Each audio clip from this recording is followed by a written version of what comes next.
Fola venait de terminer une nuit de garde épuisante de 14 heures à l'hôpital. Épuisée, elle rentrait chez elle en traînant les pieds, rêvant seulement de son oreiller et de la paix. Mais en tournant dans sa rue, elle remarqua des lumières vives, de la musique et une foule envahissant sa cour. Désorientée et prise de vertige par la fatigue, elle se fraya un chemin à travers la foule, mais se figea sur place. Un mariage avait lieu, juste là, dans son jardin, et en s'approchant, elle aperçut le visage du marié, et tout se brisa en elle. Fola était le genre de femme qui ne se plaignait jamais, quelles que soient les difficultés de la vie. Elle travaillait de longues heures comme infirmière, souvent la nuit, juste pour s'assurer qu'il y avait de la nourriture sur la table et des médicaments pour son père vieillissant et veuf. Après le décès de sa mère, elle a assumé toutes les responsabilités sans jamais demander d'aide. Elle faisait le ménage, la cuisine, payait les factures et trouvait encore la force de sourire. Fola ne vivait pas pour l'argent. Tout ce qu'elle désirait, c'était la paix, le respect et un peu d'amour. Et cet amour, pensait-elle, lui était venu d'Écon, une institutrice à la voix douce qui lui consacrait toujours du temps. Ils se fréquentaient discrètement depuis plus d'1 an. Il n'était ni tape à accent grave-l'œil ni riche, mais il avait une façon douce de la mettre en valeur. Il lui envoyait des messages doux, l'appelait pendant ses pauses et l'écoutait lorsqu'elle était fatiguée après une longue journée de travail. Fola croyait que leur amour était réel, un amour simple et discret qui valait tous ses sacrifices. Elle ne lui demandait jamais de cadeaux ni de promesses d'un avenir radieux. Elle voulait juste que quelqu'un croie en elle, comme elle croyait en lui.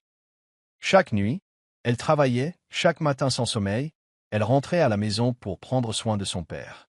Elle s'accrochait à l'espoir qu'un jour les choses iraient mieux, qu'Écon et elle pourraient peut-être construire quelque chose de beau ensemble. Mais Fola ignorait que cet amour en qui elle avait une confiance si profonde cachait un secret qui lui briserait le cœur de la plus cruelle des manières. Les yeux de Fola étaient lourds lorsqu'elle descendit du bus. Ses jambes lui faisaient mal après avoir passé la nuit debout et elle n'avait qu'une envie, s'effondrer dans son lit. Son service à l'hôpital avait été long et épuisant, avec à peine un moment de repos. En tournant dans sa rue, elle remarqua quelque chose d'étrange. Il y avait tellement de voitures garées des deux côtés de la route, et elles semblaient toutes chères. De gros SUV et des berlines rutilantes qu'elle ne reconnaissait pas. Son cœur s'emballa, mais elle se dit de rester calme. Peut-être que quelqu'un organisait une fête à proximité. À mesure qu'elle approchait de chez elle, la musique devenait plus forte. Ce n'était pas que de la musique, c'était une musique de fête. Des tambours, des rires, des chants, et même des danses. Fola se frotta les yeux, pensant que la fatigue la gênait peut-être. Mais non, la scène était bien réelle. Son jardin, l'espace même où elle avait l'habitude d'étendre son linge et de balayer chaque matin, avait été complètement transformé. De grandes tentes blanches se dressaient, décorées de fleurs et de rubans dorés. Des rangées de chaises blanches étaient occupées par des invités vêtus de dentelles fines et de costumes traditionnels coûteux. Les traiteurs se déplaçaient rapidement, portant des plateaux de nourriture et de boissons. Les enfants couraient partout, vêtus de tenues assorties. C'était un mariage complet. Fola restait immobile, incapable de faire un pas en avant. Son cœur battait plus vite, son esprit tournait. Elle regarda autour d'elle, espérant trouver un visage familier, quelqu'un qui lui expliquerait ce qui se passait. Sa maison, l'endroit qu'elle considérait comme son foyer, était au cœur de ce grand événement. Elle se força à bouger, avançant lentement à travers la foule. Personne ne l'arrêta. Certains invités la regardèrent avec curiosité, mais la plupart étaient trop occupés à sourire et à célébrer pour s'en soucier. Elle murmura, « À qui est ce mariage? Pourquoi a-t-il lieu ici ?» Mais aucune réponse ne vint. Plus elle s'approchait de l'avant, plus sa poitrine se serrait. Quelque chose clochait. Quelque chose n'allait vraiment pas. Fola se frayait lentement un chemin à travers la foule, essayant toujours de comprendre ce qui se passait. Son cœur battait si fort qu'elle l'entendait dans ses oreilles. Elle croisait des invités souriants, de la musique forte et des flashs d'appareils photo. Chaque pas lui semblait plus lourd que le précédent. Son regard parcourut les visages, cherchant quelqu'un qu'elle connaissait, quelqu'un qui pourrait lui dire que tout cela était une erreur. Mais soudain, son regard se posa sur le marié. Sun souffle si bloqua. Ses jambes s'immobilisèrent. C'était Écon, le même Écon qui l'avait regardé dans les yeux la veille et lui avait dit qu'il ne pouvait pas la voir pour des raisons familiales urgentes. Le même homme qui lui tenait les mains et l'appelait « ma paix ». Il était là, debout sous le grand dais blanc, vêtu d'une magnifique akbarda blanche brodée d'or, souriant à la foule. Mais lorsqu'il la vit, tout changea. Le sourire d'Écon disparut. Son regard croisa le sien une seconde avant de détourner le regard, faisant semblant de ne pas la connaître. Fola resta figée, le fixant avec incrédulité. Ses genoux faiblissaient et le bruit autour d'elle s'estompa. Elle n'entendait plus que les battements de son cœur et le silence douloureux entre elle et l'homme qu'elle croyait connaître. Les gens applaudissaient, riaient, dansaient, mais à l'intérieur de Fola, tout était devenu silencieux. C'était comme si le sol s'était ouvert sous ses pieds. Sa poitrine brûlait et ses mains tremblaient. Elle avait envie de crier, mais aucun mot ne sortait. Elle recula d'un pas, puis d'un autre, les larmes aux yeux. Comment avait-il pu? Comment l'homme qui lui avait dit qu'il l'aimait pouvait-il se tenir là, en train d'épouser quelqu'un d'autre, dans son propre jardin? Pire encore, il ne pouvait même pas la regarder en face. Alors que Fola se tenait là, perdue sous le choc, une main douce lui toucha l'épaule. Elle se retourna et vit sa voisine, Mama Titi, une femme âgée qui avait toujours été gentille avec elle. Le visage de Mama Titi était empreint d'inquiétude.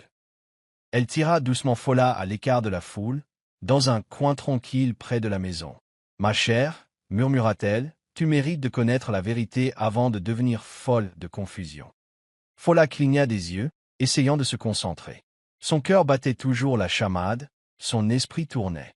Mama Titi regarda autour d'elle pour s'assurer que personne n'écoutait, puis se pencha plus près. « La famille d'Écon n'a jamais voulu de toi, dit-elle. Ils pensent que tu n'es pas assez bien. Ils ont dit que tu n'étais qu'une infirmière. Pas de fortune familiale, pas de grand nom, pas d'héritage. Ils veulent quelqu'un de prestigieux. » Fola resta bouche bée, mais aucun mot ne sortit. La douleur la frappait plus profondément, non seulement de la part d'Écon, mais aussi de la part de ceux qui la jugeaient simplement pour son travail acharné et son honnêteté. Mama Titi poursuivit, il préparait ce mariage depuis des semaines. La mariée est la fille d'un riche politicien d'Abuja. Sa famille est influente, et les parents d'Écon désiraient ce lien plus que tout. Ils ont dit à Écon de l'oublier. Fola avait l'impression que sa poitrine brûlait, chaque mot la poignardait comme un couteau. Elle ignorait tout de ce qui se passait dans son dos, alors qu'elle travaillait nuit après nuit, pensant se construire un avenir en économie. Mais le pire arriva. Mama Titi soupira profondément. Et la raison pour laquelle ils utilisent ton terrain. Ton père était d'accord. Ils lui ont donné une grosse somme d'argent pour louer le local. Il leur a dit que tu ne serais pas là à cause de tes gardes de nuit. Les genoux de Fola ont failli lâcher. Son propre père, l'homme dont elle prenait soin, celui pour qui elle cuisinait et faisait le ménage, celui pour qui elle sacrifiait sommeil et confort, l'avait trahi. Il ne le lui avait même pas dit. Il l'avait laissé rentrer chez elle et retrouver cette trahison comme si elle n'était rien. Fola sentit ses yeux brûler. Ce n'était plus seulement un chagrin d'amour. C'était une trahison profonde et crue, venue de tous les recoins de sa vie. Et à cet instant, debout dans l'ombre de son jardin, Fola sut que quelque chose en elle avait changé à jamais. Fola entra lentement dans la maison, les mains tremblantes. Son père était assis sur le canapé, faisant comme si de rien n'était. Mais dès qu'il vit son visage pâle et empli de douleur, il baissa les yeux. La voix de Fola trembla lorsqu'elle demanda « Papa, comment as-tu pu laisser ça arriver ici, dans notre propre propriété ?» Il soupira et évita son regard. « Fola, je n'avais pas le choix, » dit-il doucement. « Pas le choix ?» s'écria-t-elle. « Tu m'as trahi. Tu ne me l'as même pas dit. Tu les as laissés utiliser notre maison pour marier l'homme que j'aimais. Et je l'ai découvert comme une étrangère. » Puis il a finalement levé les yeux emplis de honte. « Ils m'ont promis de l'argent, assez pour régler toutes mes dettes. Ils ont dit qu'ils s'occuperaient de tout si j'acceptais. Je ne pensais pas que ça te ferait autant de mal. J'étais désespéré. » Fola recula comme s'il l'avait giflé. L'homme pour qui elle avait tout donné, cuisinant, nettoyant, travaillant de nuit pour être sûr de ne manquer de rien, l'avait jeté sous un bus pour de l'argent. Il avait préféré sa paix à sa fierté. Il avait préféré l'argent à sa dignité. Mais la douleur n'était pas encore terminée. Tandis qu'elle se tenait là, son téléphone vibra. Les messages de ses collègues et amis affluaient les uns après les autres. « Félicitations Fola, nous sommes en route pour ton mariage, » disait l'un d'eux. « Je n'arrive pas à croire que tu ne nous aies rien dit pour le grand jour, futur marié. » Fola fixait l'écran, confuse et horrifiée. Elle ouvrit les photos jointes, de fausses invitations de mariage, sur lesquelles son nom était inscrit en gras, celui de la mariée. Des larmes coulaient sur son visage. La famille Décon ne l'avait pas seulement trahi en silence, elle l'avait tourné en ridicule. Elle avait utilisé son nom pour inviter des gens, juste pour dissimuler ses mensonges, afin que personne ne se doute de rien. On la prenait pour la mariée, alors que la vraie mariée était quelqu'un d'autre. Ses collègues s'habillaient probablement, apportaient des cadeaux, s'attendant à célébrer son histoire d'amour. L'humiliation était insupportable. Fola resta figée, le cœur brisé.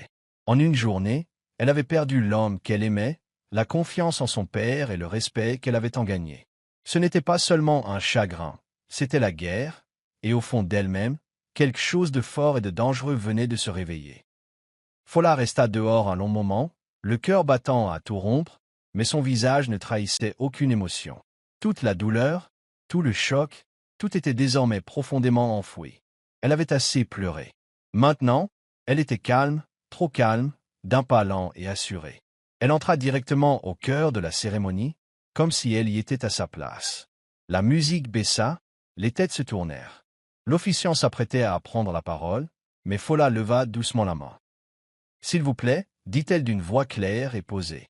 Avant de commencer, j'ai quelques mots à vous dire. » Des exclamations de surprise résonnèrent dans la foule. Les yeux d'Écon s'écarquillèrent d'horreur. Il resta figé à côté de sa nouvelle épouse, qui regardait autour d'elle, perplexe. Ses riches parents chuchotaient entre eux, visiblement incertains de ce qui se passait. Certains invités s'agitaient, mal à l'aise, tandis que d'autres se penchaient en avant, impatients de voir ce qui allait se passer. Mais Fola ne tremblait pas, ne criait pas, ne pleurait pas. Elle regardait simplement autour d'elle avec calme, comme si elle était aux commandes, car à cet instant précis, c'était elle. Tous les regards dans le complexe étaient désormais braqués sur elle. Écon ouvrit la bouche pour essayer de parler, mais aucun mot ne sortit. Ses lèvres tremblaient. La mariée le regarda, puis Fola, puis de nouveau l'officiant, perplexe. Fola fit un autre pas en avant. « Je ne suis pas là pour empêcher le mariage, » dit-elle doucement. « Je veux juste que tout le monde sache la vérité avant que ça ne commence. Voyez-vous, cet homme, » elle a pointé Écon du doigt sans cligner des yeux, « était chez moi la semaine dernière, me tenant la main et me disant qu'il m'aimait. Il a dit qu'il ne pouvait pas nous voir hier à cause de problèmes familiaux. » Elle fit un geste de la main vers les décorations. « Voilà le problème, » ajouta-t-elle en s'exclamant. Des murmures emplirent l'air comme des abeilles bourdonnantes. La mère de la mariée serrait son sac à main plus fort. Les proches du marié baissèrent les yeux, gênés. Fola sourit, mais ce n'était pas un sourire joyeux. C'était le genre de sourire qui disait « Je suis blessé, mais je suis toujours debout. Je voulais juste que vous le sachiez tous, » conclut-elle. « Maintenant, s'il vous plaît, continuez. » Puis elle se retourna, sortant lentement, gracieusement, telle une reine quittant un champ de bataille. Et même si son cœur était encore brisé, l'expression de tous les visages indiquait clairement une chose. Fola avait gagné. Fola resta immobile, imposant le silence à la foule. Elle ne cria pas. Elle ne pleura pas. Elle prit une grande inspiration et commença à parler, d'une voix calme et posée. « Je ne suis pas là pour me battre, » dit-elle en regardant les invités. « Je ne suis pas là non plus pour mendier. Je veux juste raconter une petite histoire, la mienne. » Les invités se sont penchés. Même le père de la mariée a cessé de chuchoter.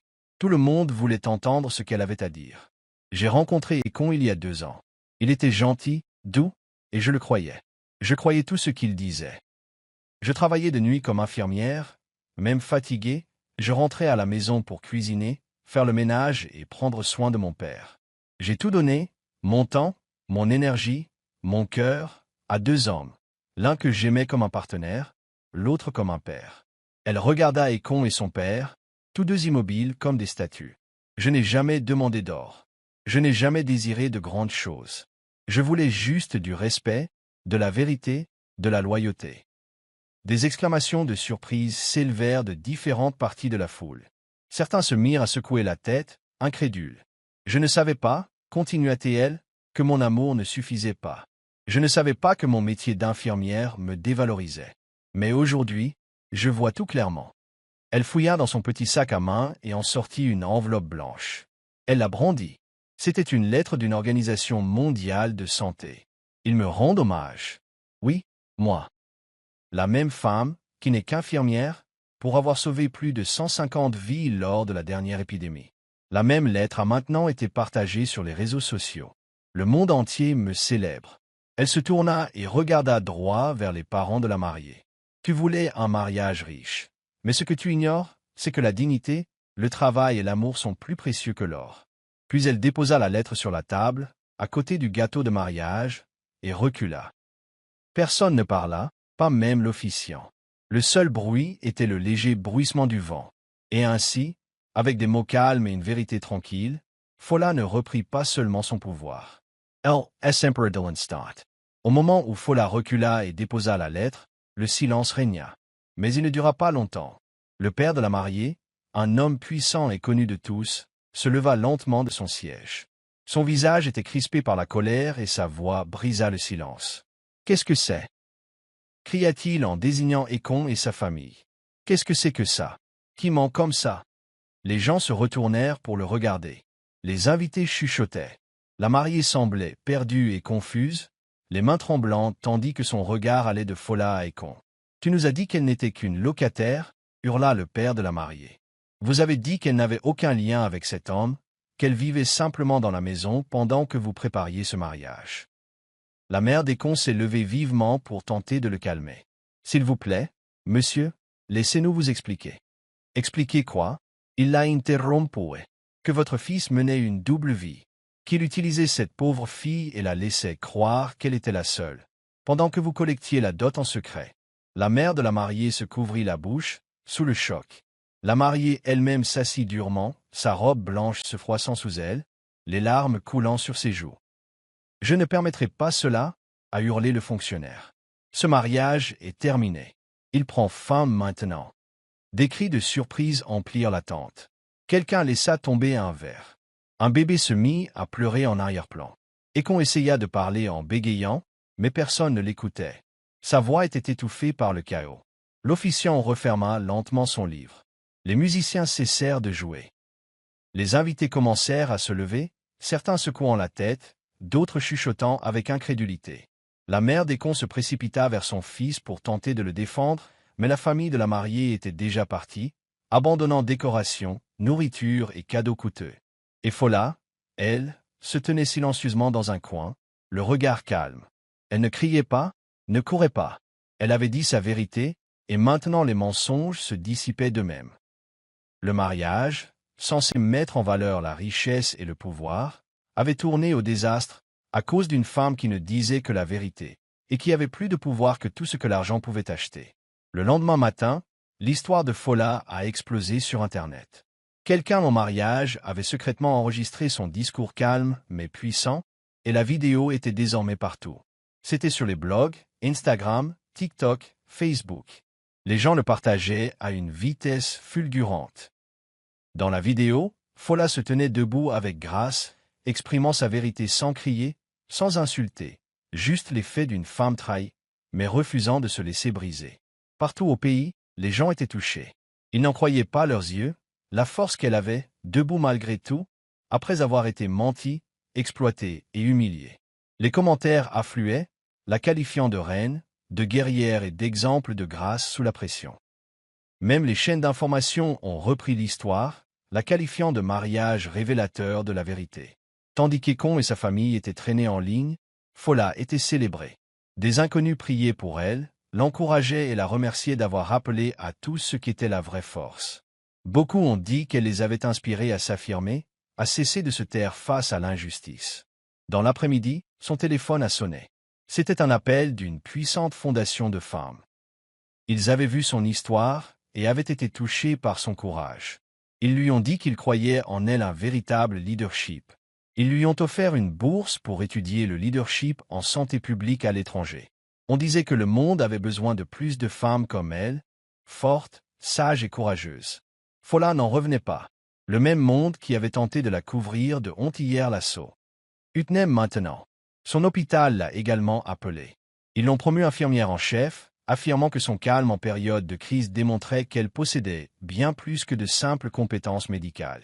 Elle avait un véritable leadership. Des larmes au triomphe, la vie de Fola a commencé à changer. Elle n'était plus la fille que tout le monde ignorait. Elle est devenue une voix pour les femmes, une lumière pour beaucoup, et la preuve que la dignité finit toujours par triompher. Et qu'on n'en revenait pas. Après tout ce qui s'était passé, il avait tenté de contacter Fola, lui envoyant des messages désespérés, l'appelant sans cesse. Il avait besoin de s'expliquer, de la supplier de lui pardonner. Mais Fola, qui lui avait autrefois accordé toute sa confiance et tout son amour, n'attendait plus qu'il arrange les choses. Elle était passée à autre chose. Puis son père était arrivé. Il s'est présenté à sa porte en pleurant, s'excusant et lui demandant de rentrer. Il avait commis une erreur, disait-il, et regrettait d'avoir préféré l'argent à son bonheur. Il la supplia de lui pardonner et de retrouver leur vie d'autrefois. Mais Fola avait déjà pris sa décision. Elle en avait assez de vivre pour les autres, de se donner entièrement à des gens qui ne la valorisaient pas. Fola avait fait ses valises et emménagé dans un nouvel appartement, petit, mais qui lui appartenait. C'était un cadeau de la Fondation des femmes, un nouveau départ, un endroit où elle pouvait enfin respirer et être libre. En pénétrant dans ce nouvel espace, elle ressentit une paix qu'elle n'avait pas connue depuis des années. Elle était libérée des mensonges, de la manipulation et des attentes qui avaient autrefois régné sur sa vie. Ce soir-là, debout sur son nouveau balcon, elle regardait le coucher de soleil peindre le ciel de nuances orange et roses. Pour la première fois depuis des semaines, elle souriait, non par vengeance, non par victoire, mais parce qu'elle s'était choisie. Elle réalisait qu'elle n'était plus définie par son passé, par les hommes qui l'avaient trahie, ni par une famille qui avait bradé sa dignité. Fola s'était retrouvée et, pour la première fois, elle vivait pour son propre bonheur. Elle avançait, sans regarder en arrière. Il n'était pas question de pardonner ou d'oublier. Il s'agissait de guérir et de choisir un avenir qui lui appartienne, à elle seule. À cet instant, alors que le soleil disparaissait à l'horizon, Fola comprit que son voyage ne faisait que commencer et que, cette fois, elle avait le contrôle.